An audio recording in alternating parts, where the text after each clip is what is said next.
Everything else is a blur. But what is absolutely vivid is his reaction and his face, because we locked eyes the entire time. My name is Susan Song. I'm from South Korea originally. I was 13 years old when we came to the United States of America.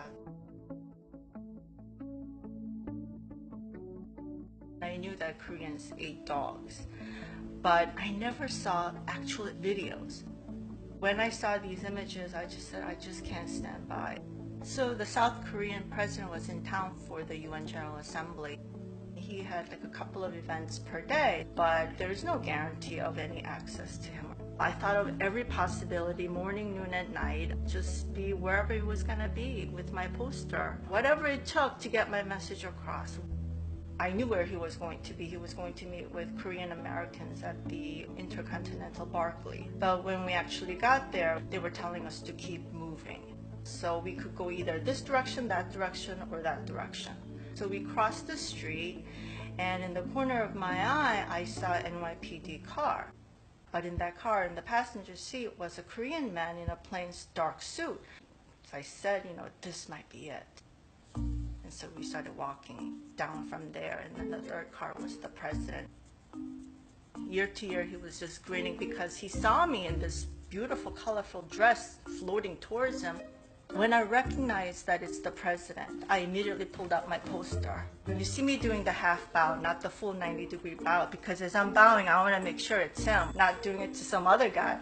So I'm looking at him, is it really him? My whole face just broke, and I'm pleading already, immediately.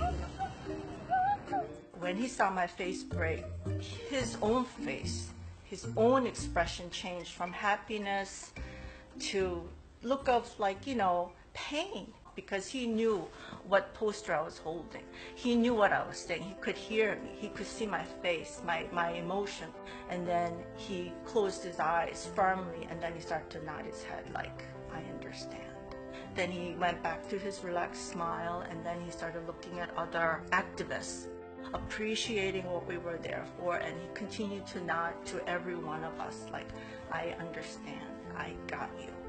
He has 3 rescues. He has 2 dogs and a cat. So he's a huge animal lover.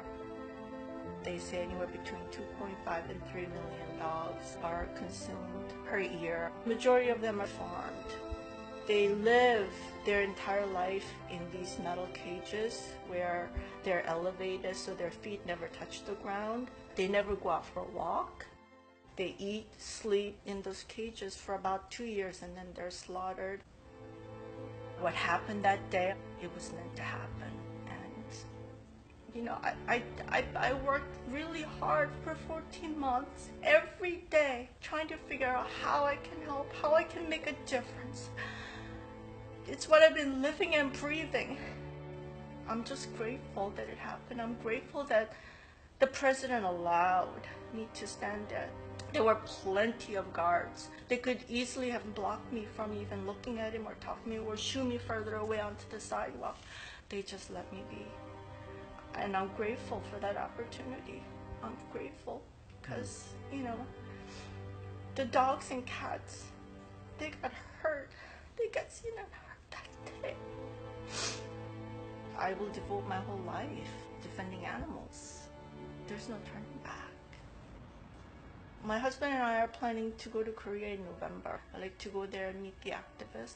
We want them to know that we're behind them and that if they need anything, we're here for them, whatever it takes to get the job done. It's gonna be hard, but I want to experience it because I want to grow as much as I can so that I can be a better activist for the animals because they need us.